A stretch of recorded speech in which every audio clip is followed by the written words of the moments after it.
If you've ever felt watched in the countryside, maybe you were. Most people think the countryside is peaceful because it's so quiet, but sometimes that silence isn't comforting at all, it's suspicious. It's like the entire world is holding its breath for a reason you can't see. This story comes from a guy named Ethan, who grew up in one of those tiny Midwestern towns, completely surrounded by cornfields. These weren't just fields, they were walls. The corn grew so tall that it blocked out everything, making the whole town feel isolated. Ethan said that walking outside at night was like stepping into a living darkness, a darkness that had its own heartbeat. One summer evening, he was dog-sitting for his neighbors. You know how it is in small towns, everyone helps everyone. They were out of town for the weekend and just needed someone to check on their dogs and a few barn animals. It sounded like the easiest job ever. Walk over, feed the dogs, make sure the barn lights were on, and head home. Simple. But the moment he stepped out of his own house, something felt off. He felt exposed. The cornfield bordering his neighbor's property was unusually restless. The leaves were rustling and shifting, but there was no wind. He described it as feeling like something large was pacing back and forth, just inside the first few rows of corn. He tried to shrug it off. Nature can be weird sometimes, right? No big deal. He kept walking towards the barn, trying to ignore the prickling sensation on the back of his neck. But as he got closer, he noticed something that was way weirder than some rustling leaves. One of the big floodlights mounted on the side of the barn was completely shattered. I don't mean cracked or flickering on and off. I mean it was smashed to pieces, like someone had taken a baseball bat to it and just went to town. That's when he heard the dogs. They were inside the barn, and they were frantic. They were circling, barking, and whining, not the kind of bark that says, hey, someone's here, but the kind that says, yo, something is seriously wrong. His heart started to pick up its pace. He slowly pulled open the heavy barn door, and the smell of hay and animal feed hit him, but it was mixed with something else. The metallic tang of fear. He stepped inside and immediately froze. Long, deep drag marks were scarred across the dirt floor. They started at the back door of the barn, went inward toward the center, and then led right back out the way they came. At first, he thought maybe a coyote or some other animal got in, but the tracks were too straight, too heavy. They looked too controlled, and then he saw it, hidden in the disturbed dirt, almost invisible unless you were looking for it. Footprints. Human footprints, and they were bare feet. He stood there, dead still, heart pounding in his chest. He tried to act normal, to keep his breathing even, like he wasn't absolutely screaming on the inside, because in that split second, he realized something horrifying. The footprints led into the barn, and then back out, and they ended right at the edge of the cornfield. He forced himself to look up, scanning the dark wall of corn. He saw nothing. Just endless rows of tall stalks blending together into a solid wall of black. He knew he had a job to do, so he moved quickly, his hands shaking as he filled the dogs' food and water bowls. They barely touched it, too agitated to eat, their eyes locked on the barn door. He secured the lock, checked the other animals, and started walking back to his house. He told himself it was just his imagination getting the better of him. But halfway across the yard, he heard it. Footsteps. Slow, heavy footsteps, and they were following him. From inside the corn, he quickened his pace. The footsteps in the corn sped up to match his. He stopped dead in his tracks. They stopped for what felt like an eternity, but was probably less than a minute. This twisted game of red light, green light went on. He would walk, and the footsteps would follow. He'd stop, and they'd stop. Silence, movement, silence again. Then came the whisper. It wasn't a word he could understand. It wasn't his name. It was just a long, raspy exhale that seemed to drift out from between the stalks of corn. Ethan said it was so close, it felt like the breath had physically touched the back of his neck. That was it. He ran. He didn't look back. He didn't think. He just sprinted with everything he had until he crashed through his own front door, slammed it shut, and locked it. He ran through the house, locking every single window, and then slid down against the wall, trying not to cry, his whole body trembling. He called the sheriff. It took about 10 minutes for a car to arrive, the longest 10 minutes of his life. The deputy walked the property with him, flashlight cutting through the oppressive darkness, and they found it. Someone had been sleeping in the cornfield. There was a whole spot, flattened out like a nest. They found empty food wrappers, a discarded t-shirt, and footprints everywhere. But then the sheriff pointed out something that chilled Ethan to the very bone. He shined his flashlight on the nest, then slowly panned it towards Ethan's neighbor's house, and then towards Ethan's own house. Whoever it was, the sheriff said, his voice low, they were watching this house for a while. They had a clear view of both properties from here. Weeks went by, and they never found out who it was. No arrests were made. No leads ever panned out. The person in the corn just vanished. Later that season, the cornfield was harvested, the tall stalks cut down, revealing the empty, flat land beneath. But for Ethan, the feeling of being watched never fully went away. To this day, he says he hates silence. It reminds him of that night, when the world went quiet, and something terrible was listening. If you think that's unsettling, wait until you hear about the couple who discovered something in the woods behind their new home that should never, ever have been there.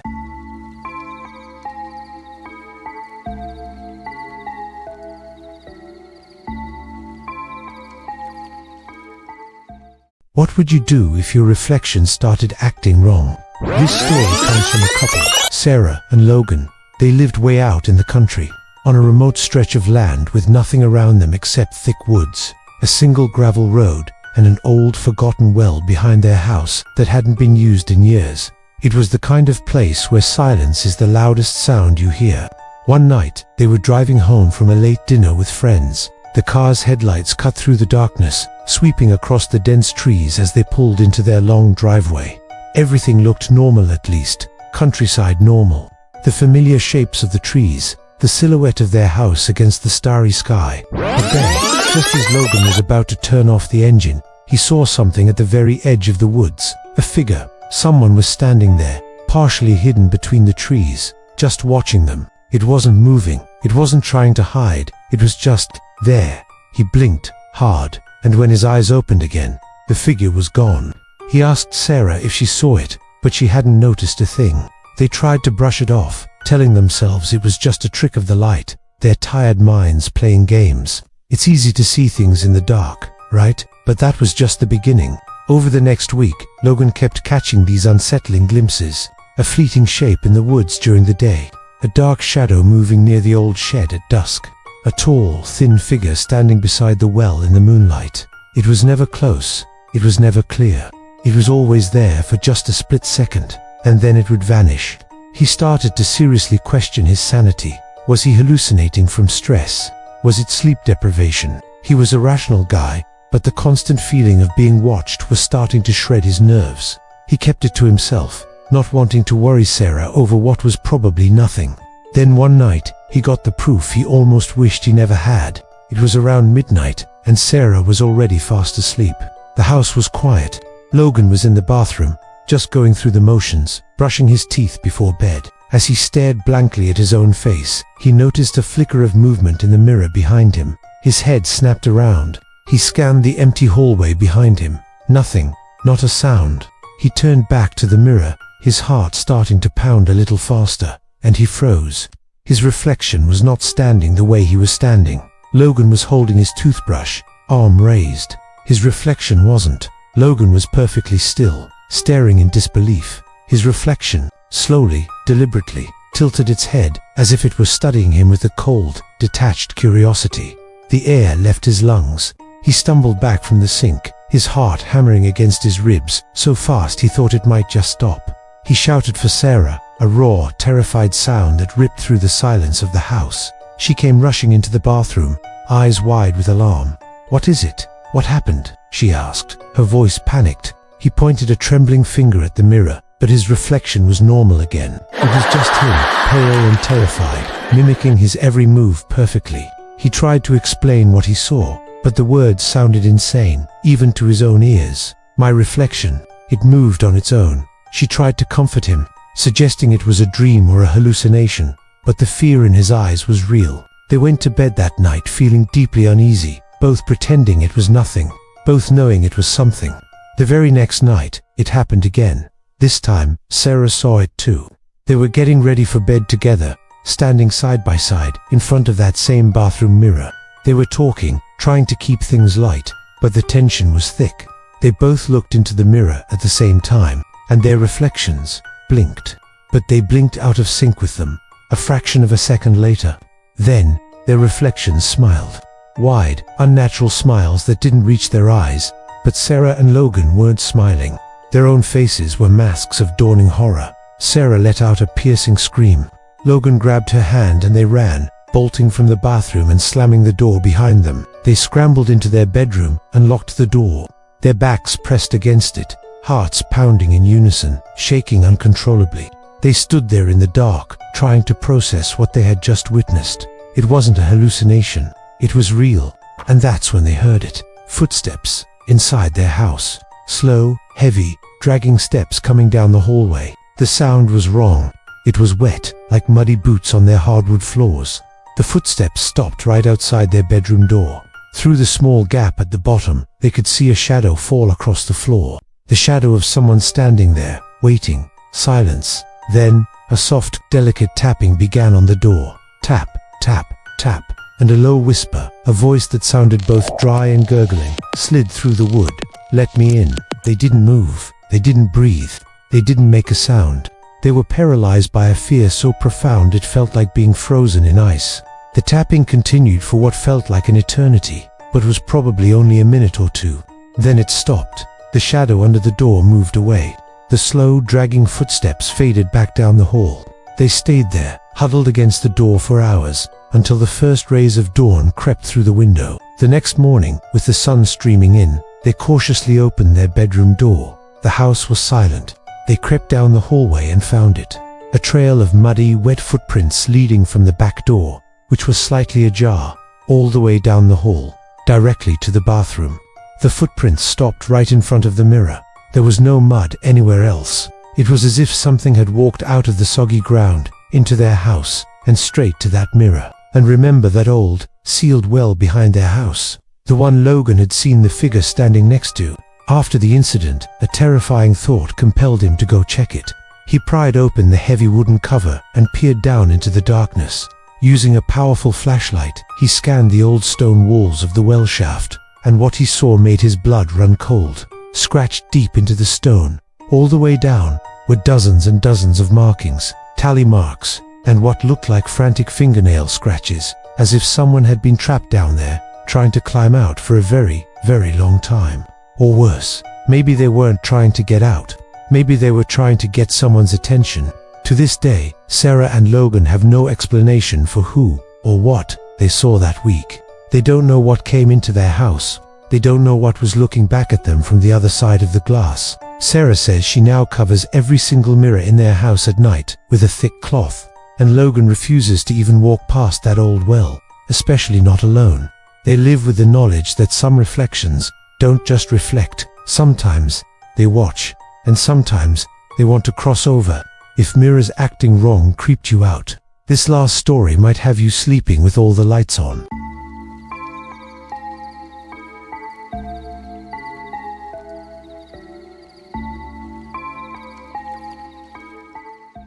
When you hear a scream in the countryside, you better hope it came from a person. This story comes from a ranch worker named Dylan. He lived and worked on a massive property, hundreds of acres of open, rolling countryside. It was the kind of place where sound does strange things. It travels unusually far.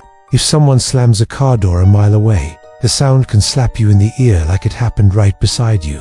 This detail becomes important later. One night, Dylan was out doing a late check on the property.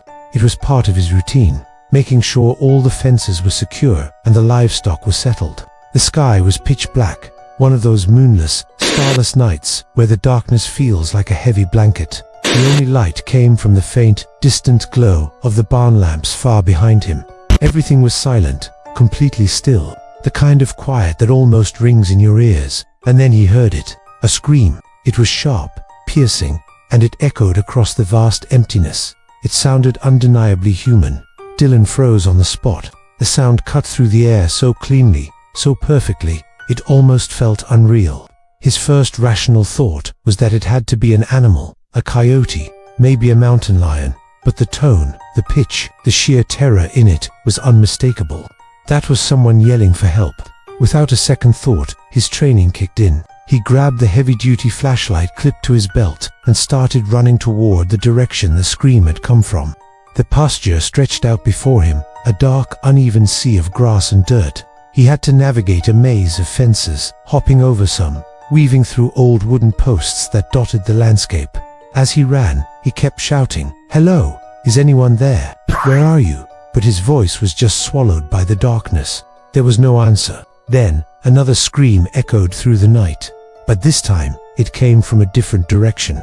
It was off to his left now, when the first one had been straight ahead.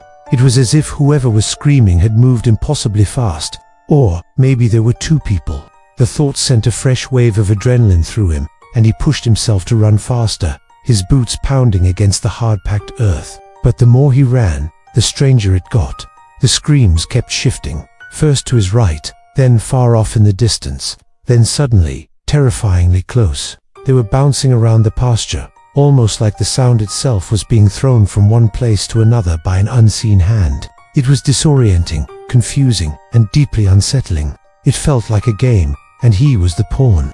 Finally, after what felt like an eternity of running through the dark, he reached the far edge of the property. Up ahead, silhouetted against the slightly less dark horizon, stood an old, abandoned shed. It had been there for decades, slowly rotting away. As he got closer, he raised his flashlight, its powerful beam cutting a sharp cone through the darkness.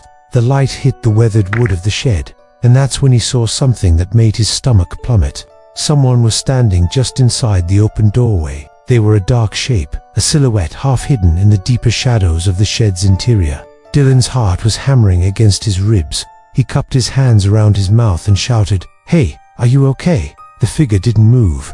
They didn't respond. They just stood there, motionless, waiting. He took a hesitant step forward, his flashlight beam fixed on the doorway. "Hey, I'm here to help. Are you hurt?" Still, nothing. Not a sound, not a twitch. He took another step, the gravel crunching under his boots. And then, in a moment that felt like it was ripped straight from a horror movie, his flashlight flickered. It went out for a full second, plunging him into absolute blackness. When it sputtered back to life, the figure was gone. The doorway was empty. His mind was racing. Did they run? Did they hide inside? He slowly, cautiously approached the shed, his every sense on high alert. The air grew cold as he stepped over the threshold, his heart pounding like a drum in the suffocating silence. He swept his light across the interior. It was empty, completely empty, except for some old bales of hay, layers of dust, and a few rusted tools hanging on the walls. But then his light drifted down to the floor, the dirt floor. It was covered in footprints, lots of them, not just a few, but a chaotic mess of prints going back and forth, in circles, overlapping each other. It looked like someone had been pacing relentlessly, or waiting for a very, very long time. A chill that had nothing to do with the night air crawled up his spine. He stood there for a moment, trying to make sense of it all. And then he heard it again, a scream. But this time, it wasn't from across the pasture. It wasn't to his left or his right. This time, it came from directly behind him. So close, it felt like it was on his neck. He spun around in a panic, flashlight raised like a weapon, expecting to see someone standing right there. But there was nothing, no one. Just the vast, empty pasture stretching out into the infinite darkness. The silence that followed was somehow louder and more terrifying than the scream itself. Dylan backed out of the shed, his nerves completely shot. He didn't turn his back on the darkness. He just kept backing away, step by agonizing step. His flashlight flickered a second time. It was just for a split second, but in that brief flash of light and dark, he saw it. At the far end of the pasture, where he had just come from, a figure was standing. It was impossibly tall and thin, its limbs long and out of proportion. It stood perfectly still, a stark, unnatural silhouette against the night. It was too still, too long. It didn't look human. And the moment Dylan's light properly fell on it, it didn't fall, it didn't stumble, it didn't run, it just dropped. It collapsed straight down, vanishing into the tall grass as if it had melted into the earth itself. That was it. That was the moment his survival instinct screamed louder than anything else he'd heard that night. He didn't hesitate. He turned and ran. A full-out blind sprint. He didn't dare look back. He just focused on the distant lights of the ranch house, pumping his arms and legs harder than he ever had in his life. He didn't stop until he burst through the door, slammed it shut, and locked every single bolt. He was shaking, out of breath, trying to process the sheer terror of what he had just witnessed. And here's the part that truly freaked him out, more than the screams, more than the figure in the shed. When he finally calmed down enough the next morning to tell his boss what had happened, the old man didn't look surprised. He didn't look shocked or dismissive. He just let out a long, tired sigh and said, "You're not the first." Apparently, multiple workers over the years had reported the exact same thing. They all heard the screams, they all went looking, and they all came back terrified. Some said it sounded like a person in trouble. Others, more disturbingly, said it sounded like something trying to mimic a human voice and not quite getting it right. To this day, nobody knows what lives in that pasture after dark, and nobody is brave enough to go looking for it. Thanks for watching. If you have a strange or unexplained story you'd like to share, let us know in the comments, and don't forget to subscribe for more tales from the dark. Stay safe out there.